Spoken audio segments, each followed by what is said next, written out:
there is no bravery unless you're willing to put yourself at risk, because otherwise you're just spending all your time doing the things you know you can do, and doing the things and being the person in front of people that you know they want you to be. And it's only when you take the risk of doing the new thing or being the new version of yourself that you can experience a feeling of, oh, I was brave. Welcome to the Mindfully Masculine podcast. This is Charles. Quick note before we start, this episode's coming out a few hours later than usual because I'm editing it right now, Monday morning, October 27th, around 10:30 Eastern time. Thanks for your patience. Today, Dan and I are diving into one of our favorite conversations from The Diary of a CEO, Stephen Bartlett's interview with Simon Sinek.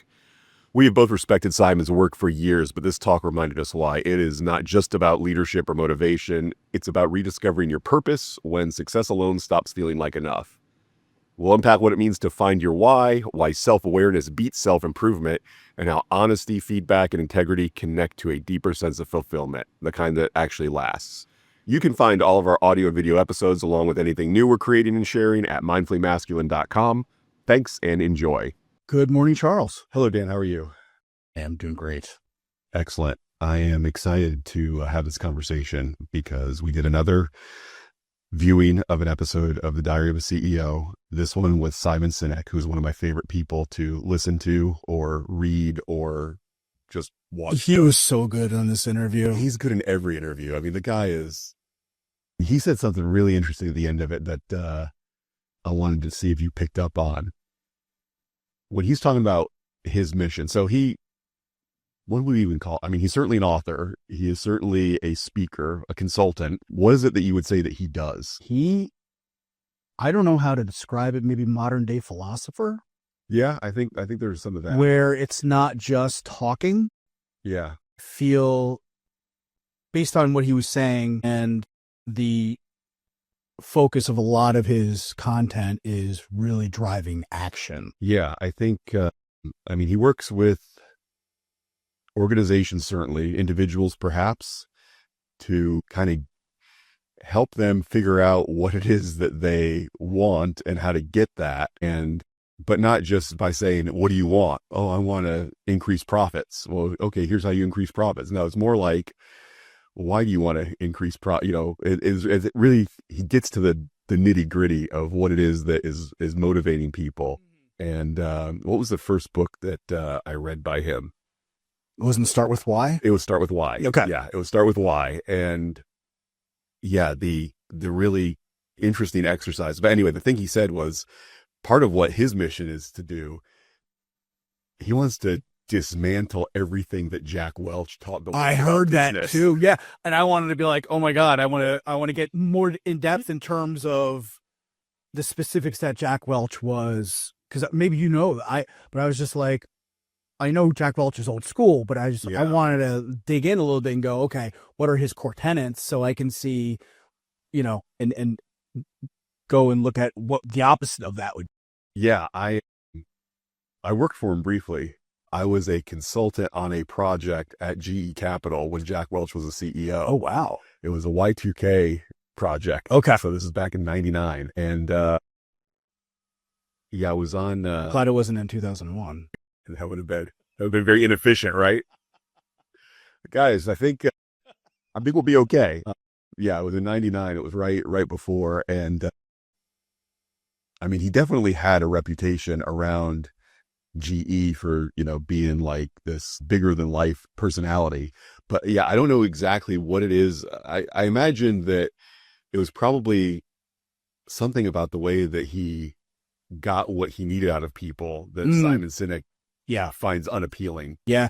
Maybe it's the profit over ethics conversation that they dug into in this, that he was basically, maybe that has something to do with it. Yeah. And I wasn't exposed to any of that directly where, anybody was flat out saying we care about profit more than we care about ethics. But, why would you say that? You wouldn't say that out loud. You would say that with the way that you design your culture. You wouldn't say it by just telling people, yeah, it's fine to lie. It's fine to cheat. It's fine to, nobody says that because there's a social cost to that. But there are plenty of organizations, both corporate and non, or profit driven and non, that would not say, we value this one particular goal over our ethics, but when you see how they behave, they certainly act that way. But yeah, I thought that was really interesting that he's willing to take on somebody that big. I mean, and the legacy of Jack Welch, which, if you're a 30 Rock fan, Alec Baldwin's character, Jack Donaghy, was based on and very referential. And Jack Welch is even in some episodes of 30 Rock. Oh, I didn't know that. Yeah, where, because I know that's who he's based on. Yeah, GE owned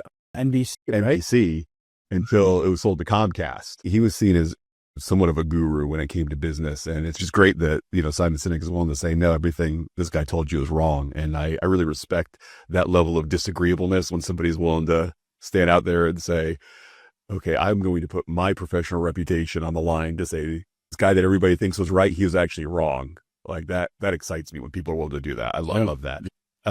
They start out the conversation, and you could tell Stephen Bartlett was very familiar with Simon and Simon's work and had a lot of reverence for Simon's work. And they basically talked about whatever your why is for why you're in business, why you're in the relationships that you're in, why you think you're in the world is something that you're going to form by, I think he said, your early teens. And so some of those core motivations for who you are, which is one of the things I love about and I follow so many accounts on Instagram about Enneagrams, because the primary thing about your Enneagram is what motivates you. It's not like the Myers-Briggs or your astrology sign or anything like that. It's actually like, what are the things that on a daily, even minute by minute basis make you do the things that you choose to do? And that's why I love the Enneagram, and I love how much it is just spot on. Every meme I see about an 8W7, it's like, yeah, that's me every time. Yeah. And for the most part, there's some of that with my Myers-Briggs type, which I took it again recently, and I have absolutely switched from an ENTJ to an ENTP. So what does that mean? I am more of a perceiver than a judger now. Okay. Than I was before. Well, that's good. I think. I don't think either of them's. No, I mean, one's not necessarily better or worse than the other. P's always better than J. Come on. Peanut butter. Well, it's not peanut butter jelly. Yeah, absolutely right. But anyway, let's just kind of hit some of the things that stood out to us, because this was a very free-flowing conversation. I would say it was not as structured as the one we just talked about with sleep. It was much more of a discussion where you could tell they were both just sort of hitting the points that were important or interesting to them. Yeah. Which is a great conversation to listen to. I mean, I think the one we did on sleep and the one we did on body language and communication, that was much more regimented, where Simon was way more relaxed than either of those two going into, sitting at this table with Stephen, and they just had a great conversation.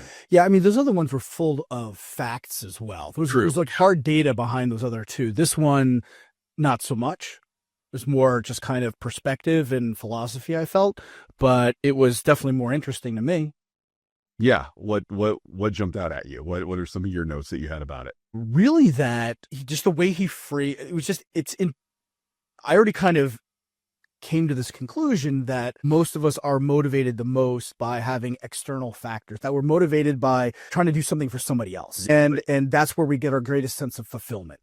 And you can see that in so many successful people in the world, where they get to a point in their life and they start giving back in massive ways, not just money, but also with education and tutoring and mentoring, things like that. But just the way that they can, Simon explained why that is, it just was insightful to me, where he's like, people, they have children, and is it hard? Yes. Is there lots of sacrifices? Yes. Is it worth it? Yes. And he's like, everybody that they end up coming to that conclusion. And he did a great job comparing that to Olympic athletes or athletes who are really high performing, and they get to the goal that they were after, and they immediately or very quickly afterwards fall into some sort of depression, or they are just upset. There's like nothing left for them.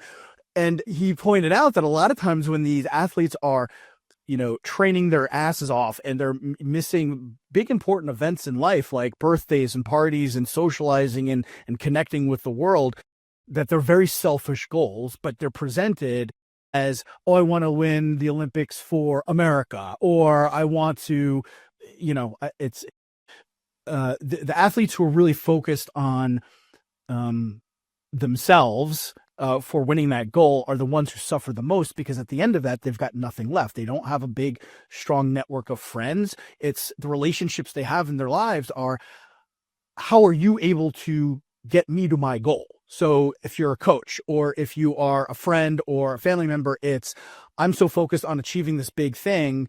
How are you fitting that into my life? And because of that, they don't have these strong friendships. And at the end, there's really, they look around, there's nothing left. And he did compare that to somebody else. It was like, I think, a professional football player who came from really humble beginnings, and he realized what his motivation was. He wanted a bigger platform to be able to give back and help more. Right. And that's what he used his sports career for. And because of that, he didn't suffer that same fate of running into some sort of, depression or anxiety when he actually became famous and achieved that goal. And just thinking through why we do the things that we do, and really what motivates us and gets us through those difficult obstacles, really just those examples really hit home for me and made me realize, okay, yeah, that's why it's so important to find something bigger than yourself to boost yourself up when you don't feel like doing the difficult things for the goal that you're trying to achieve. Yeah, I'm reminded of, I always think about when the talk gets to professional athletes, I think back to Brett Favre and his I believe it was two retirement press conferences where, Brett Favre was a fairly visible NFL player. He was the star quarterback of the Packers for a long time, and they won Super Bowls, and, they won playoffs, and I never saw him talking to the press about his family life, the things he accomplished while he was with the team. It never displayed the same emotion as when it was, I don't get to play this game anymore, and now I'm going to cry like a baby in front of these cameras. And I'm not shaming any guy for crying or crying in public or anything like that. It's just the contrast of the way he talked about either his team accomplishments or his personal accomplishments versus I'm sad that I don't get to be the star anymore. And then he retires, then he comes back, then he retires again and turned on the waterworks again. And then after that, it seems like he engaged in some unethical business practices. He was sexting, sending unsolicited nude pictures to women. And it's like, okay, everything I'm learning about this guy says that he's in it for him and not really anything else. It's distasteful to me. It's like, and I can't imagine that is a very content or fulfilling life to live either. When you're in it for you and you're all about it for you, or at least I think the fact that it comes across that way isn't an accident. Yeah. That's not just us, reading into it. I think seems like the kind of guy he is. And I think it gets worse if you start hurting other people in the process of serving yourself. Yeah. That's where it really starts to underscore and highlight an issue.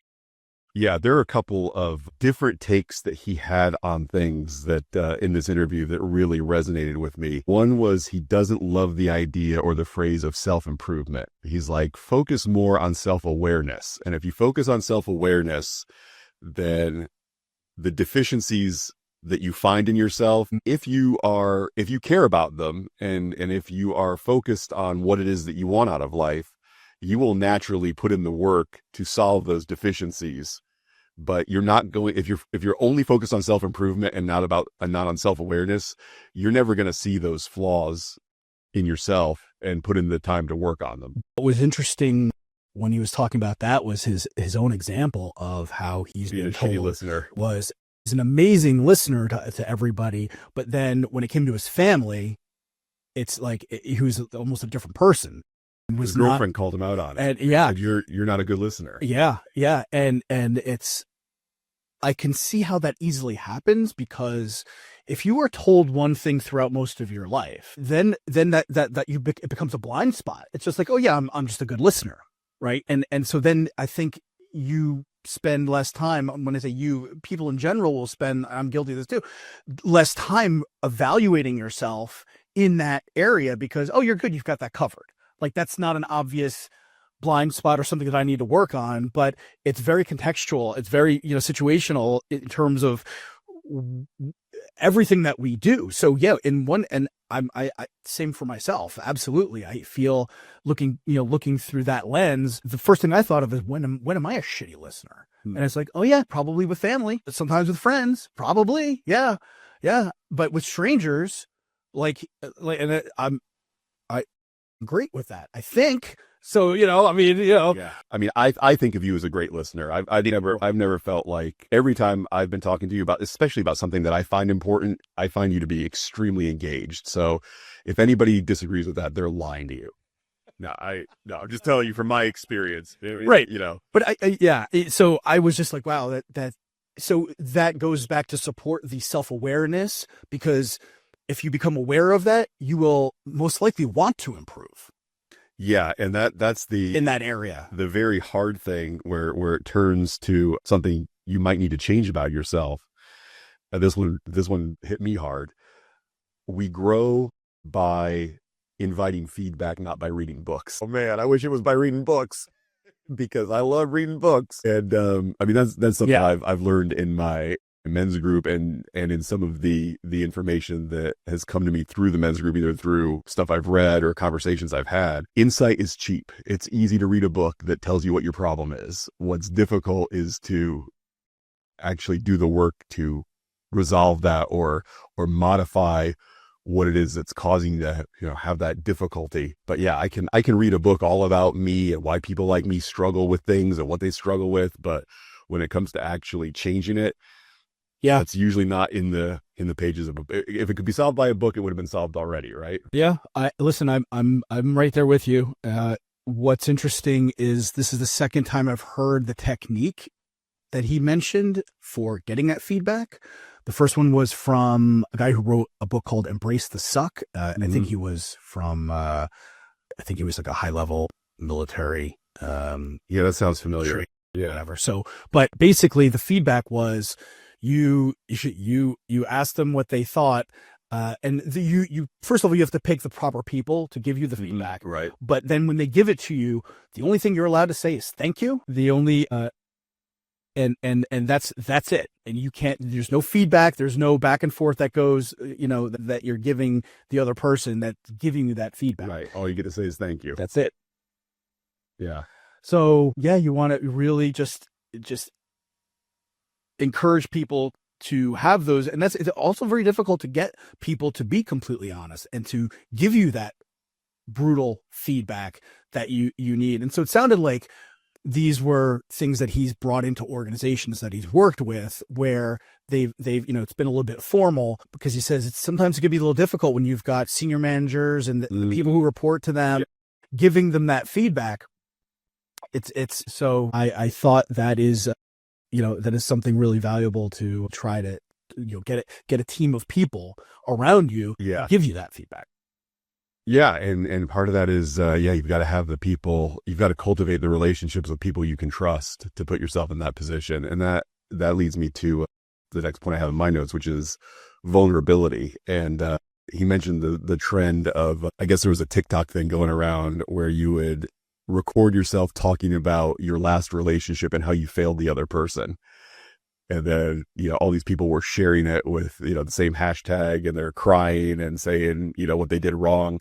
He's like, that's not vulnerability. Vulnerability is having that conversation in a quiet room with the one person that you hurt and then letting them react to it. Yeah. Vulnerability is not broadcasting it on social media. And you're doing it in a room by yourself. Right. That's the thing. That's not being vulnerable. That reminded me of another line that I heard in Strong Ground by Brene Brown, which I mentioned on our last podcast. I'm listening to the audiobook right now as I go for my walks. One of the things she says is everybody wants to be brave, but nobody wants to be vulnerable.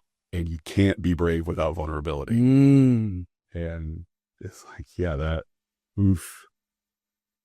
She's right. I mean, there is no bravery unless unless you're willing to put yourself at risk, because otherwise you're just spending all your time doing the things you know you can do, and doing the things and being the person in front of people that you know they want you to be. And it's only when you take the risk of doing the new thing or being the new version of yourself that you can experience the feeling of, oh, I was brave. Reflection on younger generations and people entering the workforce now, where I didn't know that it's a thing where people will quit a job before they'll ask their boss for a raise. Yeah.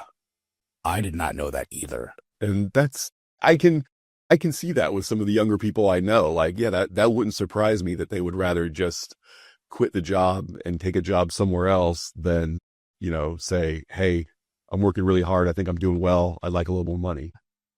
I mean, I know it's an uncomfortable conversation, and it was when I had it with my bosses that, I guess if you're young enough and you're not starving, it might be easier to take that risk, go, I'll get a job somewhere else, than to get uncomfortable, especially if you've no practice getting uncomfortable with anything. Right. And he mentioned, one of the effects that we've had with going through COVID was, there are a lot of people that realized that the unknown and the uncertainty and not having a work situation that you could count on everything's going to be okay.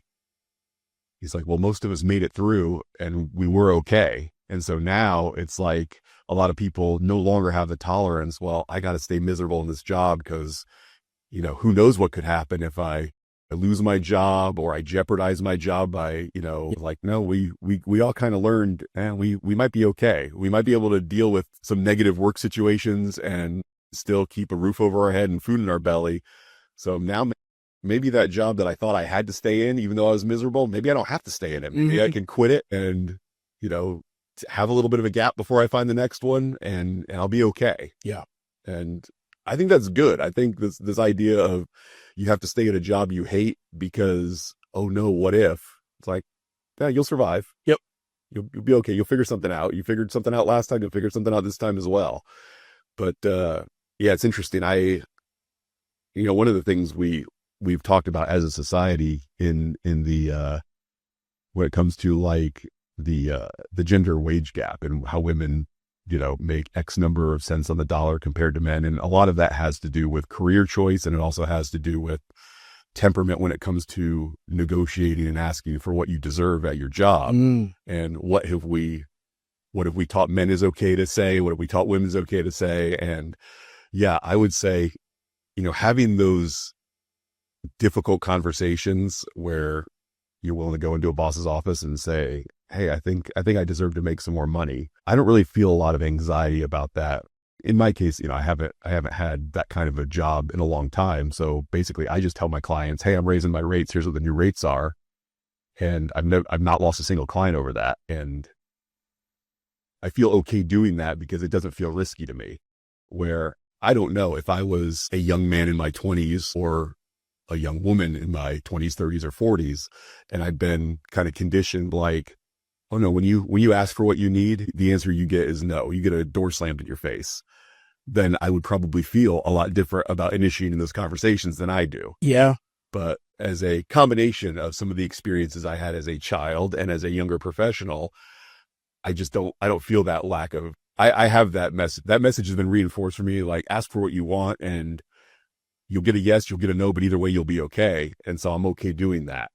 Where the uncomfortable conversations in business or in my personal life, they don't scare me as much because I have been trained to learn, no, you have to ask for that or you definitely won't get it. Yeah. And so I'm not scared of those.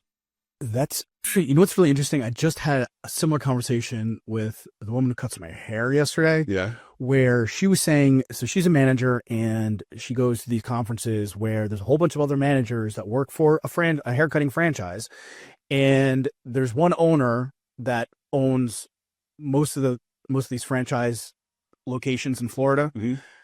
And she doesn't sound like she's some horrible, evil, angry person. She sounds pretty cool. My hairdresser was saying was that she'll go to these stores. She's sent around to these stores to fix problems, and she'll go in there and they will be missing like critical supplies to be able to do these haircuts, like towels or the towels need to be replaced, or they need razors or scissors or whatever. And the manager is too scared to call the owner and say, we need these things. We need these things. And I was just like, well, why? Are they selling them off the back of a truck? Are these things disappearing? Like, is she going to get... No, these are just normal wear and tear. And I'm like, are you kidding me? And I'm like, I'm like, what, are they just, are they really young managers or like in their 20s? She's like, no, they're in their 30s and 40s. They're mostly women though, right? Oh, they're all women. They're all women. And I was just like, See, but the owner's also a woman. Still. But I was just like, I was absolutely, I'm like, wait a minute. And these aren't just regular, these are managers, people who are in charge of the store, of making sure the store is profitable, getting everything done. They're too scared to call the owner and say they need supply refills. I was just like, holy, just like, and she's like, yeah, all of them. And there was like 20 or 30 she's talking about. Yeah, I would say, I mean, blew my mind. Listen, I know a lot of women that have difficulty asking for what they need. And I don't think that's just biological. I mean, that might, being a woman biologically may be part of it, but I think also the message we send to people in society of certain groups. I mean, I've never been called, to my face at least, bossy or pushy, but every woman I know that's, mid-management and on up has been referred to as bossy, pushy, or bitchy. Yeah. Nobody's ever called me bossy, pushy, or bitchy. I've never even heard it secondhand that Charles is pushy, Charles is ever. Yeah. And I think, listen, we're used to doing things and thinking about things the way that we're used to doing things and thinking about them. And, again, you either get the message growing up. There's a few messages you can get. You can get the message of, hey, your needs are important. So when you ask for your needs to be met, they're going to be met. That's one way. The other is, hey, your needs are not important. So when you ask for your needs to be met, you're going to be ignored and your needs are not going to get met. Or, and I think that's the message that a lot of the women that I know, I can't say all women, but a lot of the women I know have been given that message of, your needs aren't really that important. So if you ask for them or you don't ask for them, either way, you're not getting them. So why bother? Or the message I got growing up was, your needs are not important. So if you want them met, you better make it so that our only option is for us to meet your needs. And that's why I am pushy. That's why I am an 8W7. Yeah. Because on my own, just politely requesting for my needs to get met, they were not met as a child. I have to be the squeaky wheel if I want to get the grease. And so that carries along into my career. Sevens, that's absolutely the case. The way you just phrased that now, absolutely lines up with the other 8W7s that I know. And I never thought about it in that context. Do you remember when he was talking about, when Simon Sinek was talking about the whole ghosting culture? Do you remember what he was saying? Yes. Okay. I think so. So what was interesting to me is how worked up he got about it, but rightly so. The way he phrased this was, and I didn't realize, so I mean, I think most people have done some sort of ghosting on some level, for when it comes to dating. But what he was saying is that some people are being ghosted after being in relationships with them for like 6 months or something like this. Yeah. And I didn't know that was a thing. And the way he phrased it was, this is such a reflection of people not wanting to have an uncomfortable conversation, that they would rather have this other person they had a 6-month relationship think they are basically dead. They block them from social media. They disconnect from them. They stop taking their calls. And basically they think that, you are dead because it's just easier for them to not have that conversation. And then you show up, like on social media, he said, like, a few months later, and it's just like, you're okay making this person go through the trauma of thinking that you're dead rather than having an uncomfortable conversation for a couple of minutes. Yes. And see, this is where, I agree that's not right. That's not ethical. I've never done it. I've never had it done to me. Yeah. I can understand where that comes from though, because again, it's having this message reinforced that, especially when I see guys complaining about women ghosting them, not after a 6-month relationship. Yeah. That's an outlier, I'm sure. But, when a woman ghosts a man, my immediate thought goes to, okay, she's been trained that this is the safest option. I don't necessarily mean physical safety, but just, and there are a lot of guys out there that their emotional strength and resilience is in the toilet. And so if they don't get what they want out of a relationship, they have some kind of an emotional freak out, act out where it's just scary, distasteful, unfortunate, just, and so the woman does the math of, I'd rather not potentially subject myself to that. So it's easier for me to just disappear than it is to go through that experience. And it's like, okay, I kind of get it. Couple quick things that he mentions is, ethics. He talks about the 48-hour challenge where you go 48 hours without Telling a lie? any kind of a lie, meaning tell him I'm not here to, yeah, my hamburger's cooked just perfect. It's fine, or really most people wouldn't go into that details. Oh, it's fine. Everything's great when it's not great. So he recommended the 48 hours of no white lies. Yeah, because he says you don't realize how many little white lies we all tell all Just day long. Easier. Yeah. I have pretty much given up on those because of Sam Harris's book online. He's got like a mini book that he put out all about lying and why you shouldn't do it and why it's good for you and the people around you not to do it. And well, what about this situation? What about this? He kind of covers a lot of those. Oh, I'm going to get that book. I like that. That sounds interesting, especially the situational wise. That's why I would want to. And he actually references a situation in that book that's very close to Simon Sinek's about going to his friend's play where the play was garbage. And how do you navigate that feedback to your friend that you care about when they're saying, hey, how did I do? And the answer is not good. And so, yeah, Sam Harris kind of covers that one too. Let's see. I wanted to cover the U.S. Army Rangers when it came to how they evaluate whether somebody has made it through their training. And he said they made this change like 40 years ago where it's, can you physically do the things that we require you to do? Does your commanding officer sign off on your ability to pass this training? And do your peers sign off on it? Because he said they were getting an epidemic of spotlight rangers where when the supervisors were looking at them, they were the perfect soldier. But then when it came to how they behaved back in the barracks or around the people that were at their level or below, they were terrible. Yeah. And so they changed it so that your evaluation included a peer review, not just how you couldn't just be a good kiss ass and get ahead. It had to be the people at your level and below your level that also thought you were a good guy. That reminded me of the funny, I'd never heard this before, but the monkeys where, I love from leadership, when you're looking down at a tree of monkeys, you see underneath you. But meanwhile, if you're one of the workers who work for one of these monkeys looking up, all you're seeing are assholes, right? And I was just like, that is so good. He said, during COVID, Stephen talked about his company culture collapsing because remote work equalized all the environments. And so, you thought the fact that you had free cereal and a slide and a pool table was going to keep people excited about their job.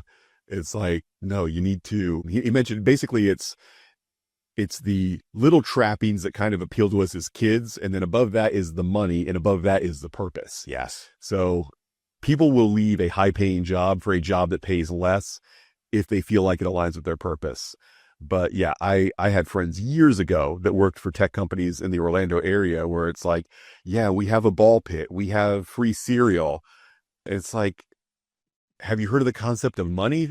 Just sell all those things. Put those things on Craigslist right now, sell them, and then pay me more, and I'll be a lot happier. Yeah. But yeah, that kind of culture, it never appealed to me. I never understood but then again, I'm not getting hired. I wasn't hired straight out of college, at 22 years old to go write programming for video games. Yeah. But some of the people I know that were doing that, they're like, oh, it's so cool. We have a fill in the blank. I was like, that sounds like a waste of money. Like just, So part of that probably is also bragging rights. That might be a little bit of something back then when they were doing that, right? Bragging about your salary is not okay, but bragging about the ball pit that you have in your corporate headquarters, that's okay. Yeah, that's right. I'm working at Chuck E. Cheese, baby. Exactly. Pizza party. He talked about, this was interesting, the infinite-minded leadership. And I believe in Finding Your Why, he talks about the concept of infinite games where, it goes on forever. It's not just, okay, I've reached my goal and now I'm done. It's, I'll be able to look back on my career and my personal life based on what kind of things did I accomplish that people were willing to say, oh, this is a ball I want to pick up and run with, versus just, okay, Charles was here and now he's gone. Yeah. Big deal. That's motivating. I think so. I mean, I feel that way. I'd like to I like to leave some kind of a mark that people. Hey, leave your balls everywhere. I get it. I'll cut that out. Go on. That was a weak joke. Let's see. There was one other thing that really jumped out at me was the fulfillment comes from service and truth, not status or perfection. And yeah, I really like the exercise that we've done and we've talked about plenty of times, which is, why is it that you want something? When you say you want to be the number one podcast, or when you say you want 6-pack abs, let's keep asking why you want that to the point where it gets uncomfortable. Where you're starting to feel some emotions behind Exactly. it. That's Tony Robbins also advocates for getting down to that, because we're driven by emotions, not by logic. Correct. And we're not going to be, as we've talked about before, motivation is so fleeting, and you feel motivated right now to study for a professional certification so you can get a better job, or to lose a couple extra pounds so you look better. But that motivation, it doesn't stick around. It comes and it goes. Yeah. And it gets harder and harder to do the thing you need to do to get the goal. I mean, when you don't feel like it, you got to have something in the tank that tells you to do it anyway. And rarely is that motivation.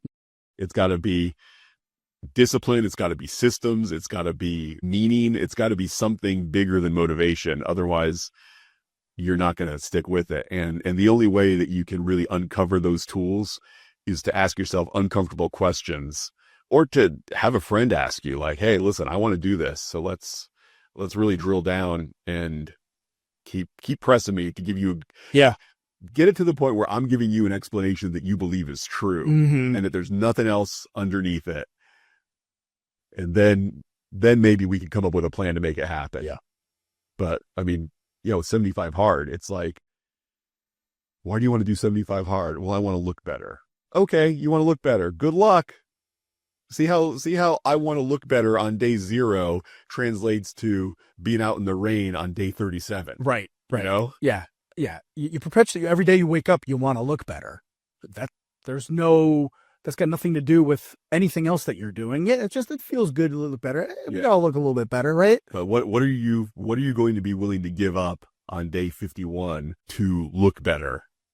And it's like, you better have an answer, because otherwise you're not going to stick with it. And that really comes down to anything that you want to accomplish that is difficult for you, or even difficult for the average person. If you want to accomplish something that's difficult, you got to understand why you want it, and you got to believe why you want it, and you got to be willing to do what you need to do to get it.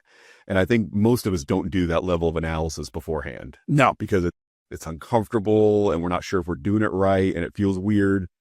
And certainly sharing it with another person. I mean, sometimes if that person's a therapist or a coach, it feels a little easier because you're spending some money on it, but it's not easy. I mean, read Simon Sinek's book and it'll help you figure out why you want to do the things you say you want to do. And then it can also help you kind of let go of some of the things you think you should want to do that you don't really want to do. Which I think a lot of us find ourselves in that position where I should want to do these things.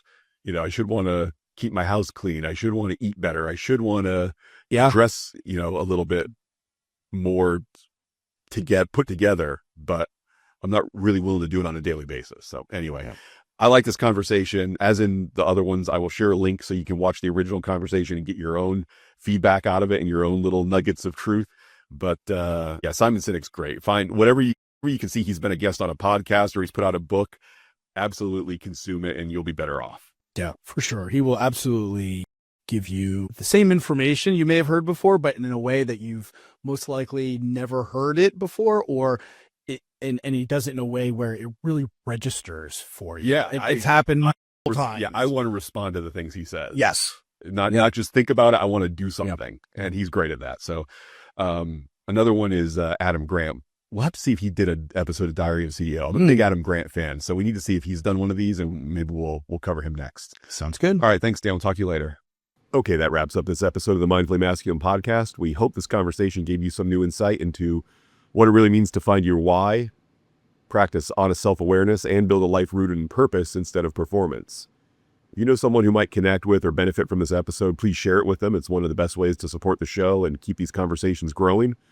Thank you for listening to the entire episode and for being part of the community. We'll see you next time.